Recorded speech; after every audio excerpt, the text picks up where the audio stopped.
Señor ponga en nuestra mente y en nuestros corazones en un nivel de recibimiento de su palabra de la manera que Él lo manda. Vamos a llamar a Juan para que el Señor nos dé su palabra y nos dé su mensaje por medio de Él. Padre Santo, Padre amado, bendice a tu Hijo, Señor. Búscanos, Padre amado, en el nombre de Cristo Jesús, con palabras correctas y necesarias en la vida de Él. Y danos tu palabra y danos tu mensaje. En el nombre de Cristo Jesús de Nazaret.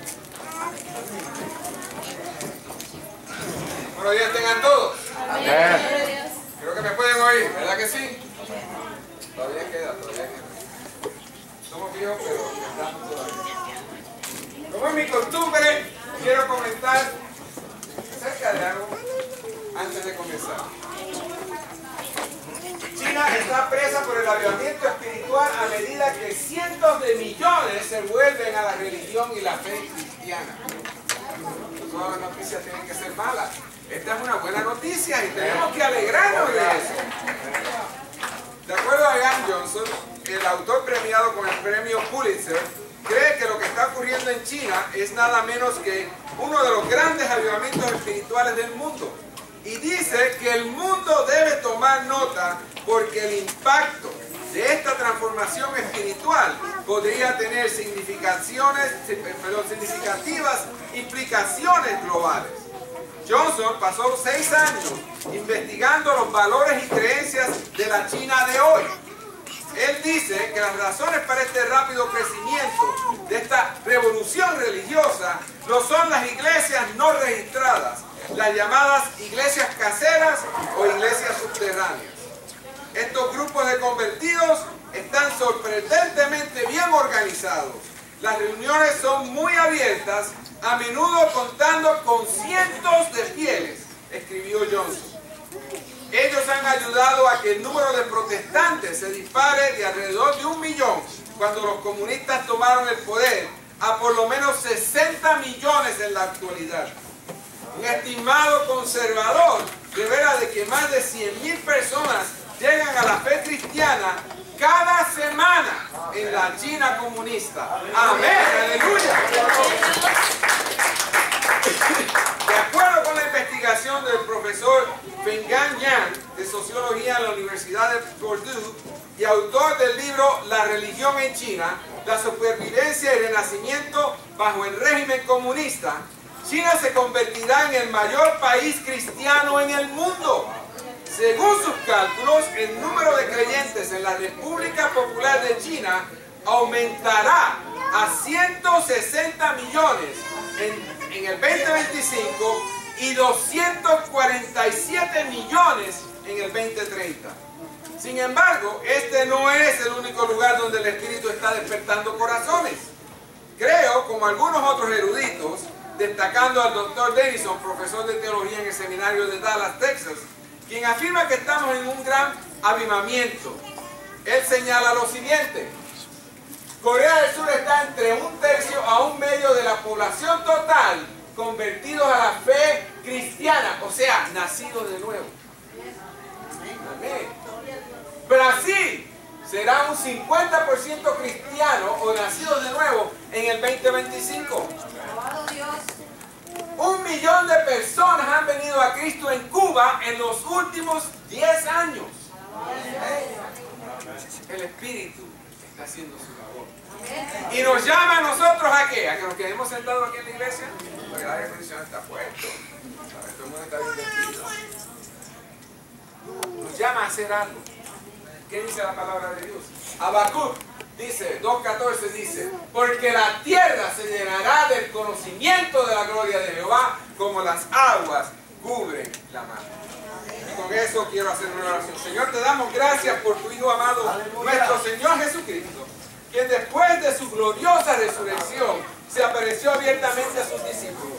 Conforme a su fiel promesa, el Espíritu Santo descendió del cielo, posando sobre los discípulos, para enseñarles y guiarles a toda verdad, uniendo a todos a una sola fe y dándole a tu iglesia, a tu eclesia, la potestad de servirte con un real sacerdocio, de ir y predicar el Evangelio a a todas las naciones.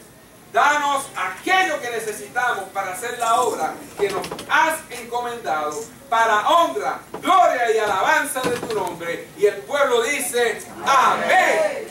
Y si nos podemos quedar de pie unos minutos, porque tengo mi prédica en el día de hoy, eso fue nada más que el comienzo. Dígame, el libro de Ezequías, renovación espiritual. Pero mi verso principal se encuentra en Hechos, capítulo 2, versos del 1 al 6. Y ahí dice, cuando llegó el día de Pentecostés estaban todos unánimes juntos. De repente vino del cielo un estruendo como de un viento recio que soplaba, el cual llenó toda la casa donde estaban. Se les aparecieron lenguas repartidas como de fuego, asentándose sobre cada uno de ellos.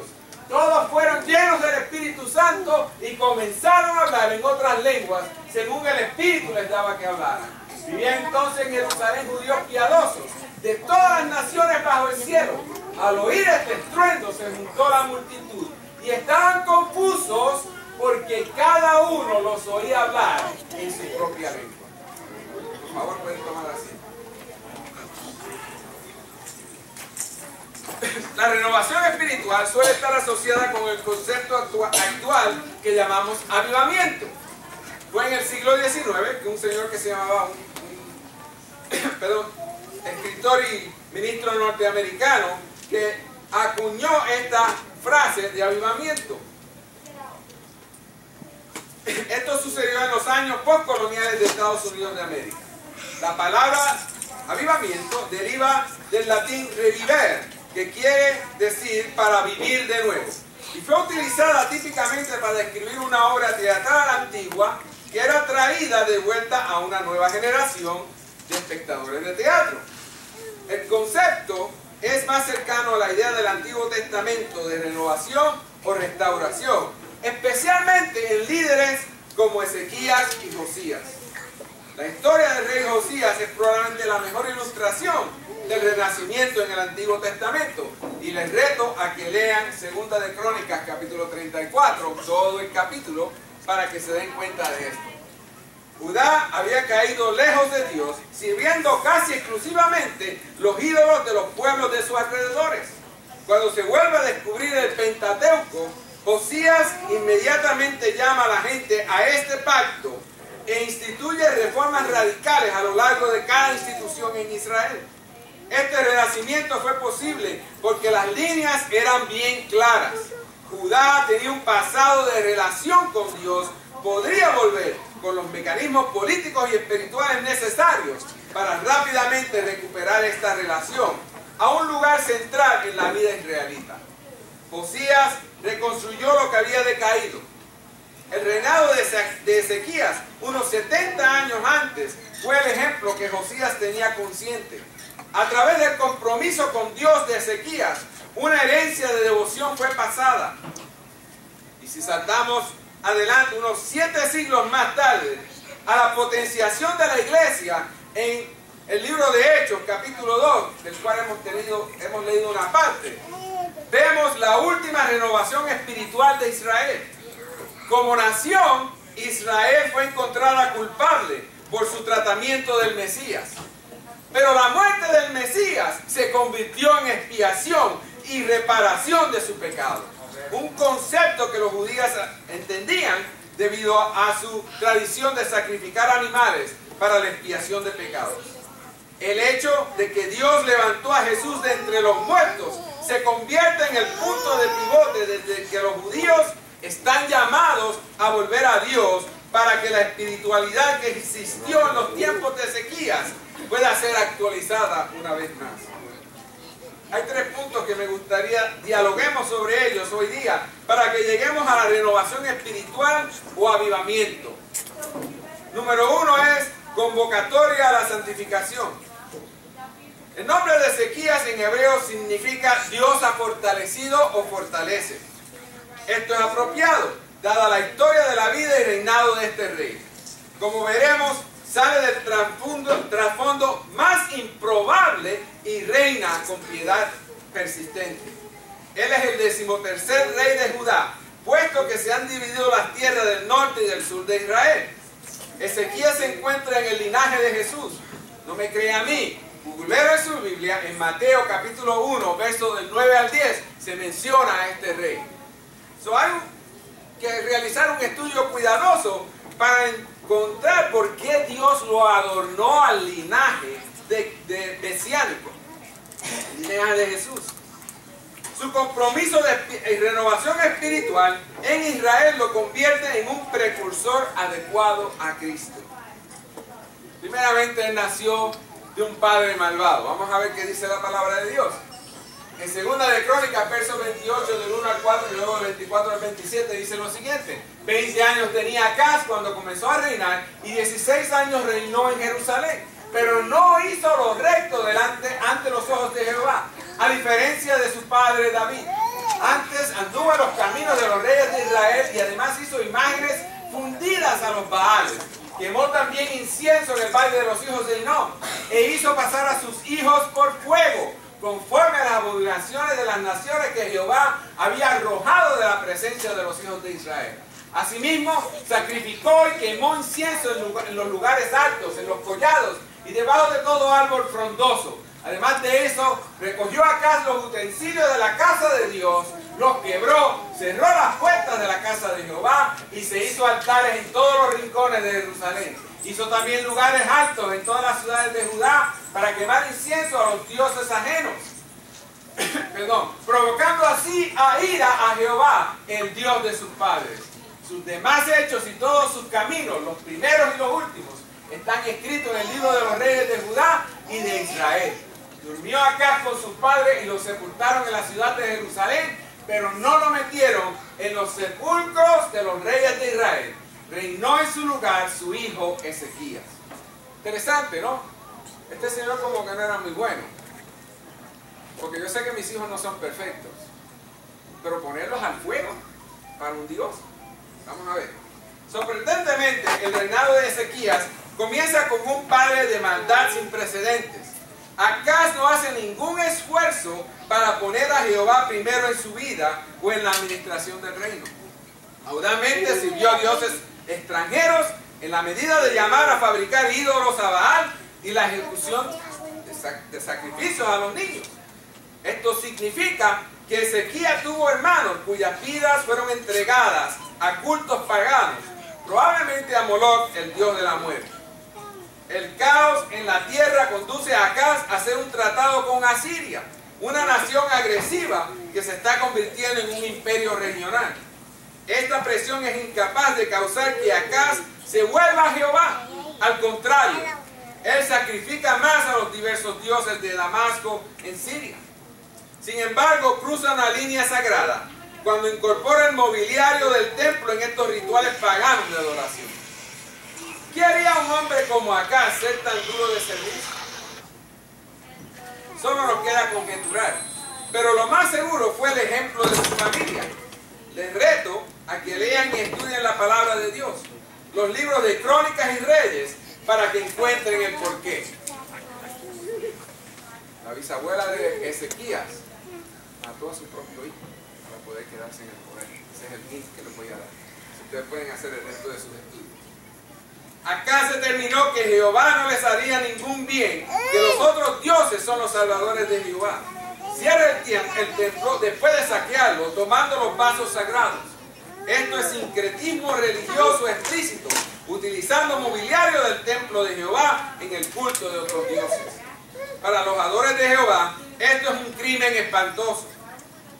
Acá se establece este culto pagano en la ciudad de Jerusalén. Entonces se mueve hacia otros lugares del reino con su campaña de brujería. El texto nos muestra que Acaz provocó la ira de Jehová y esto le causó la muerte. Como resultado de la traición al Dios de sus padres, incluyendo a su propio padre Jotam, el entierro de Acaz es una vergüenza. Aunque es enterrado en Jerusalén, no recibió el honor de un entierro con los reyes anteriores. Judá procura olvidarlo completamente y Ezequías es la regla perfecta para ayudarles a hacerlo y a seguir adelante con Jehová. Se le llama a Ezequías el nuevo David. No lo digo yo, es la palabra de Dios. En Segunda de Crónicas, verso 29, del 1 al 3 y luego el verso 10 nos dice: comenzó a reinar Ezequías a los 25 años de edad y reinó 29 años en El nombre de su madre era Abías, hija de Zacarías, e hizo lo recto ante los ojos de Jehová, conforme a todas las cosas que había hecho David, su padre. En el primer año de su reinado, en el mes primero, abrió las puertas de la casa de Jehová y las reparó. Ahora pues, yo he determinado hacer pacto con Jehová, el Dios de Israel, para que aparte de nosotros el ardor de su ira. Eso es lo que está diciendo Ezequías. Recuerden, el padre, le quitaron al padre, lo hicieron al padre David, que sería su tataranieto. Porque Ezequías ha alcanzado la edad adulta. Su reinado se caracteriza por hacer las cosas ordenadas, pero deprisa. Su padre, olvidado en el versículo 2, a Ezequías se le identifica con David, el mayor líder espiritual y político que emergió de las colinas de Judá. Las palabras en el versículo 2 son deliberadas, como de costumbre. Otros reyes logran rectitud ante el Señor en parte o dentro de un segmento histórico de su reinado. Ezequías, sin embargo, logra justicia en su totalidad. Todo lo bueno de David se encuentra en Ezequías. Este aspecto acerca de David es especialmente importante. Era la meta de todos los reyes, después de David, ser identificados con David. De hecho, incluso el rey Herodes el Grande, en el tiempo de Jesús, se esforzó por identificarse como el nuevo gobernante en la línea y el espíritu de David. Veremos que este es un apodo apropiado para Ezequías. La primera acción de un rey es indicativa de sus prioridades. El negocio de dirigir una nación es multifacético, por lo que podemos suponer que los reyes ordenaban su tiempo con cuidado y precisión, al igual que los líderes de hoy en día. Por lo tanto, el texto no pierde tiempo para hacernos saber lo que apasiona a Ezequías. Ahí claramente dice: abrió las puertas de la casa de Jehová y las reparó. Él quiere que su pueblo vuelva al primer amor. Jesús quiere que hoy nosotros volvamos a nuestro primer amor. Por eso es importante estudiar la historia. Por eso es importante adentrarnos en el libro de libros. Estas puertas serían muy importantes para el conflicto de Ezequías con Senecarib más tarde en su reinado. Pero eso no está de vista aquí. Pero lo pueden encontrar en Segunda de Reyes, capítulo 18, versos 13 al 16, si están interesados en seguir la historia. Ezequías rompe con su padre al reabrir las puertas del templo de Dios en Jerusalén, las mismas puertas que su padre había tratado de cerrar para siempre. Esta declaración sonó alto y claro al reino de Judá. Dios sería la prioridad nacional nuevamente y debe ser nuestra prioridad hoy y todos los días. Amén, gloria a Dios. En el espíritu de David debían poner su confianza, al igual que nosotros debemos poner nuestra confianza en Jehová.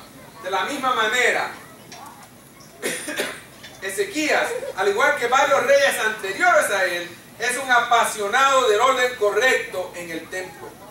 No inicia la obra de restauración como si tuviera derechos para administrar la operación del templo. Ezequías prepara a los levitas para que tomen de nuevo el templo. Ha pasado mucho tiempo, sin embargo, desde que la casa del Señor ha estado abierta para los negocios de Dios. Dado que Acaz reinó 16 años, muchos de los levitas nunca han servido en el templo, a pesar de que son de la tribu sacerdotal. Ezequías entonces lidera la carga de consagrar a los levitas y al templo. Él se esfuerza por asegurar que todo se haga de acuerdo con la ley de Dios. Todo el tiempo, él mantiene sus ojos en la historia de Judá. Para Ezequías, esta historia muestra claramente que la dedicación a Jehová es exigida a Judá. Y Dios no ha cambiado su mente. Todavía nos exige que si somos de Él, seamos de Él. Por lo tanto, Ezequías planea volver a llamar a la nación al pacto. Al principio, hacer un pacto parece extraño, porque no forjó Dios un pacto eterno con Israel, y especialmente con David, como menciona la segunda de Samuel, capítulo 7, versos del 15 al 16. Sí, lo que se necesita no es un nuevo pacto, sino un pacto renovado. Nuestro Dios es Dios de pactos. Podemos renovarlo. Fíjate, Dios no te dice que no vamos a cometer errores, que no vamos a tener pecado. Pero te dice, cuando cometas ese pecado, yo estoy aquí para que renueves tu pacto conmigo. Tiene que haber arrepentimiento. Tiene que haber el querer, desear hacerlo mejor.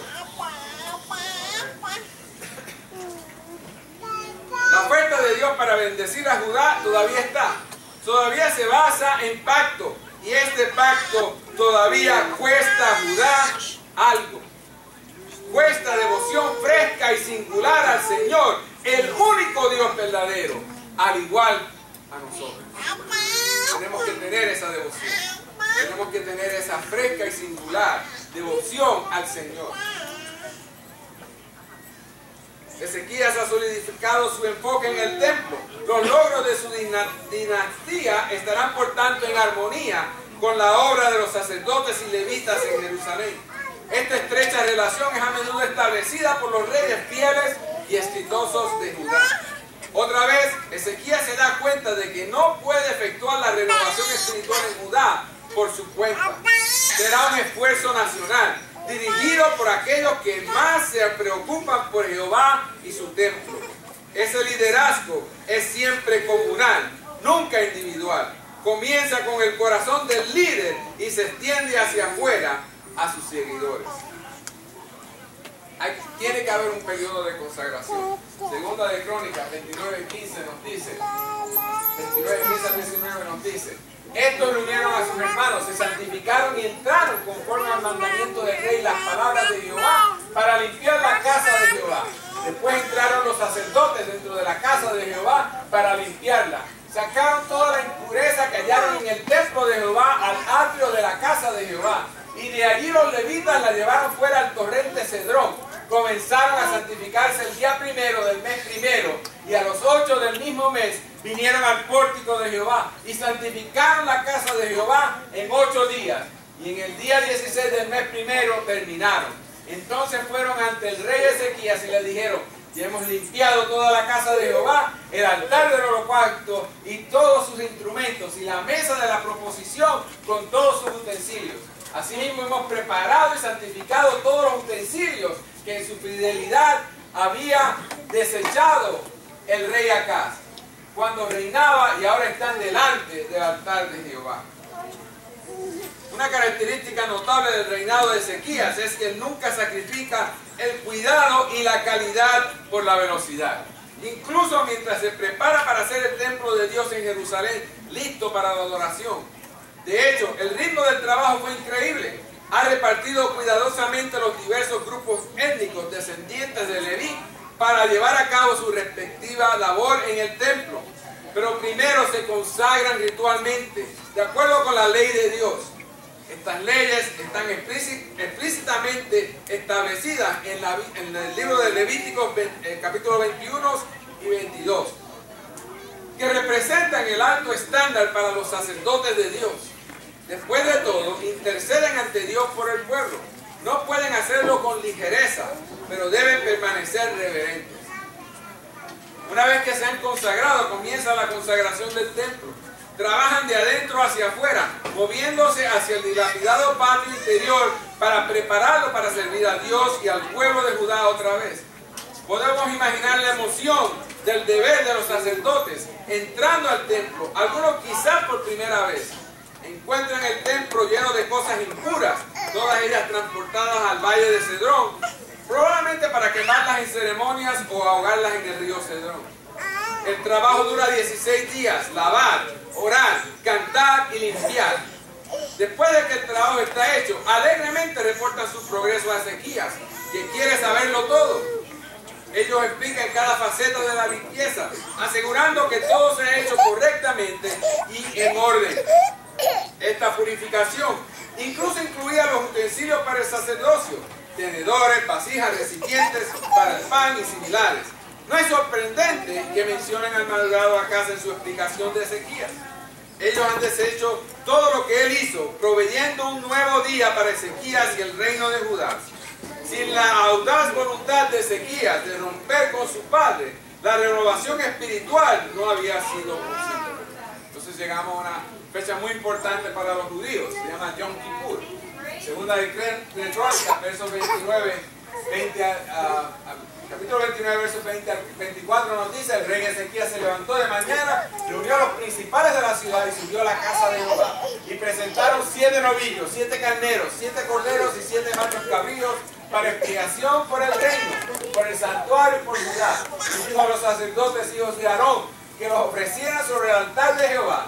Mataron pues los novillos y los sacerdotes recibieron la sangre y la esparcieron sobre el altar. Mataron luego los carneros y esparcieron la sangre sobre el altar. Asimismo mataron los corderos y esparcieron la sangre sobre el altar. Después hicieron llevar delante del rey y de la multitud los machos cabríos para la expiación y pusieron sobre ellos sus manos. Los sacerdotes los mataron e hicieron ofrenda de expiación con la sangre de ellos sobre el altar para reconciliar a todo Israel, porque por todo Israel mandó el rey a hacer holocausto y expiación. Interesante, tenían que hacer todas estas cosas ellos. ¿Qué tenemos que hacer nosotros? ¿Qué tenemos que hacer nosotros? Hermano, usted le dio al clavo derechito. No tenemos que hacer nada. Tenemos que aceptar una sangre que fue vertida por todos. Amén. Jesucristo en la cruz. Amén. Como dice Pablo, nuestra fe sería vana si no hubiera qué sucedió después de esa muerte. La resurrección. Ahí es donde se valida nuestra fe. No creemos en un mito, creemos en un hecho histórico. Amén. Es un hecho histórico. Si usted no le quiere creer a la Biblia, entonces crea a los historiadores de ese tiempo, Josefo y hay otros cuantos más, que dijeron que eso sucedió. Entonces, recordemos, tenemos una tumba vacía. Pero volviendo al festival de Yom Kippur, representa el día más sagrado en el calendario judío. Sin embargo, Ezequías se da cuenta de que la nación no lo ha celebrado durante el reinado de su padre Acaz. La fiesta significa día de la expiación y se refiere a un solo sacrificio que Dios acepta para expiar los pecados de toda la nación. Este sacrificio no impide que las personas que acuden de forma regular para honrar a Dios con las primicias de su ganado y cultivos.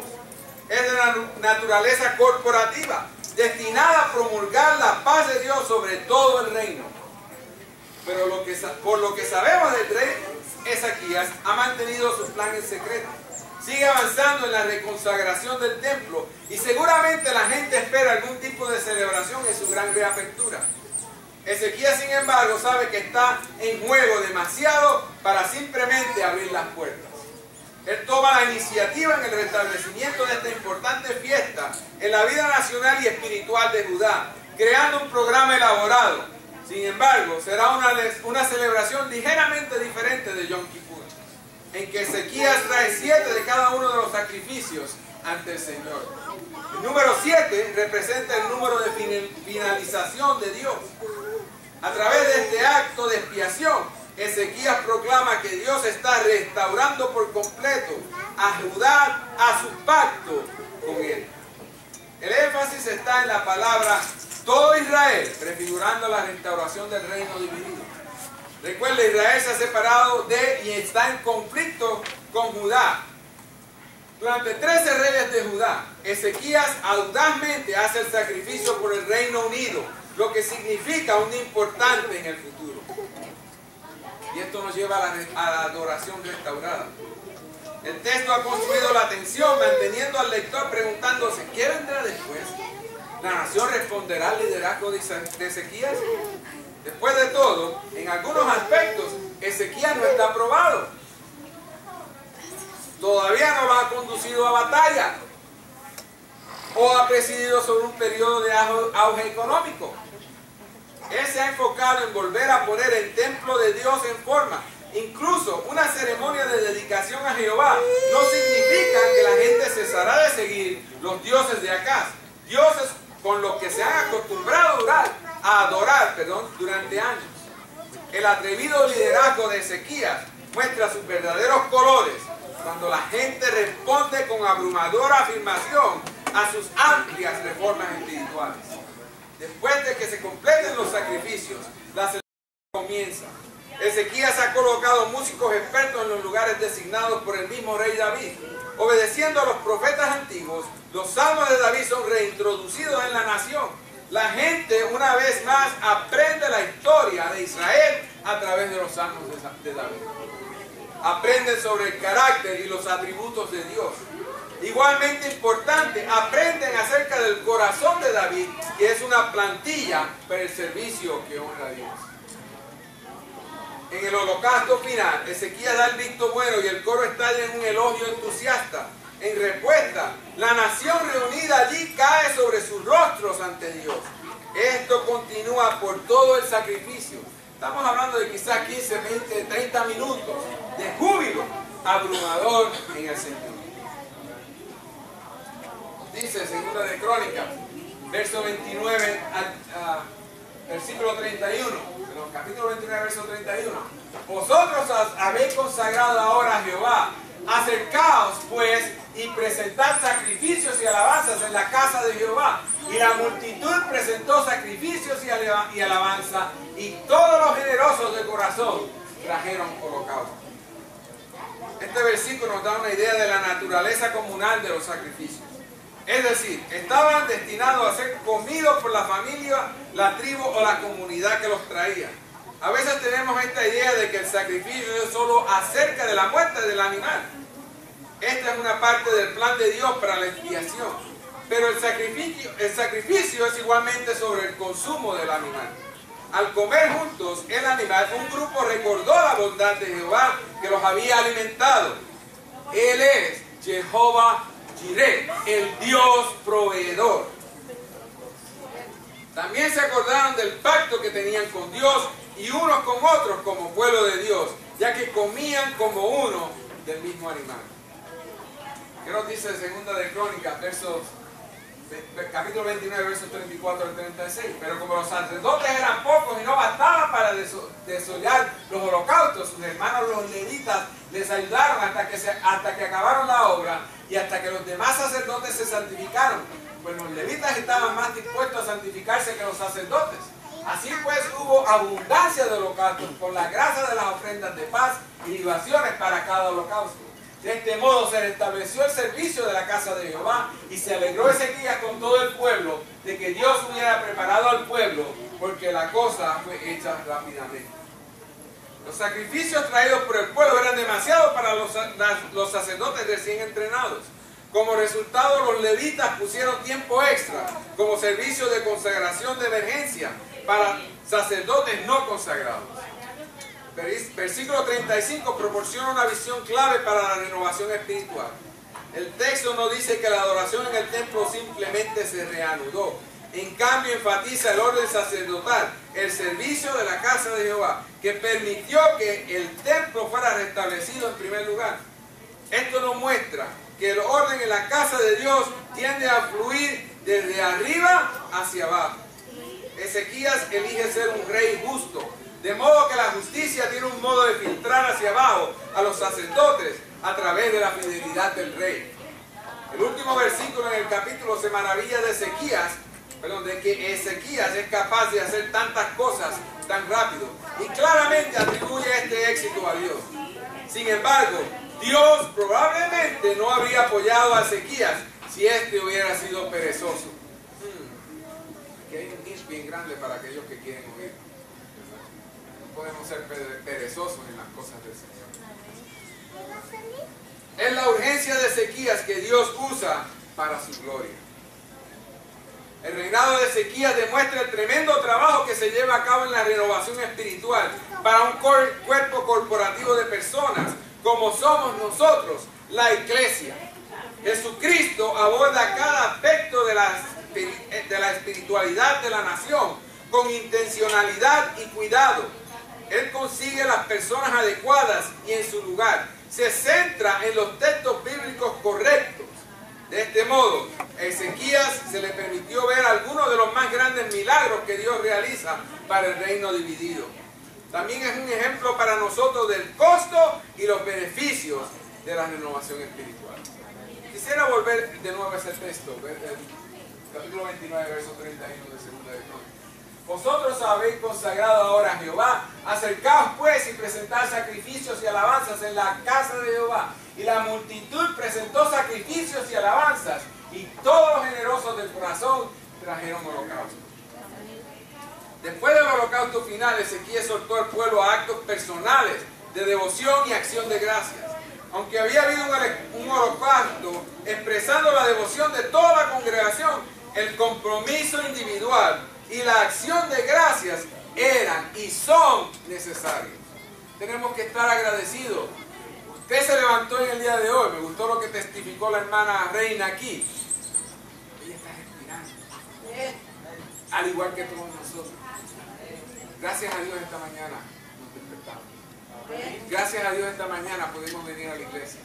Gracias a Dios esta mañana podemos hacer un sinnúmero de cosas que quizás no estaban en nuestros planes, pero son las cosas de Dios. El avivamiento no solo debe reflejar la unidad y la fuerza corporativa de una congregación, sino que también debe tocar todos los corazones individuales. Sin una aplicación personal, el avivamiento no tendrá ningún efecto sobre la vida de un individuo. Amén. Un avivamiento puede caer en gran medida en nuestra reunión. Sí, ahora mismito, Dios puede tocar a alguien y puede empezar un avivamiento. Cada uno de nosotros somos líderes. Hello. ¿Yo líder? No, si yo voy a la iglesia porque me llevan. Dirán algunos de los jóvenes que están por aquí sentados. No, tú eres un líder. Tienes a Cristo en tu corazón, tú eres un líder. Y Él te llama a ti a que te quedes sentado aquí, como dije al principio. No, ir y predicar a qué? A todas las naciones. Tu vecino es otra nación. Tu vecino, sí, ese señor que a veces ni te mira y está. O la vecina que sabe la vida y milagro de todos los que viven en el escenario. Sí, yo tengo una de esas también. Yo estoy seguro que algunos aquí, porque se están riendo, también la tienen. ¿No? A esa hay que ir a llevar la palabra de Dios. Sin embargo, cada persona es responsable de su respuesta individual al Señor. En la última parte del verso, la expresión, todos los generosos de corazón, ¿qué hicieron? Trajeron holocausto. En el texto hebreo hace hincapié en la voluntad de una persona y la motivación personal. En otras palabras, el pueblo no estaba obligado a traer acción de gracias y ofrendas. La motivación personal y la voluntad son esenciales en el avivamiento. Ezequías sabía que el avivamiento no sería genuino si el pueblo fuera obligado a adorar. Tenían que venir al Señor de su propia voluntad y motivación personal. Mi pregunta para ti hoy en día es, ¿estamos nosotros también haciendo esto? Pastor.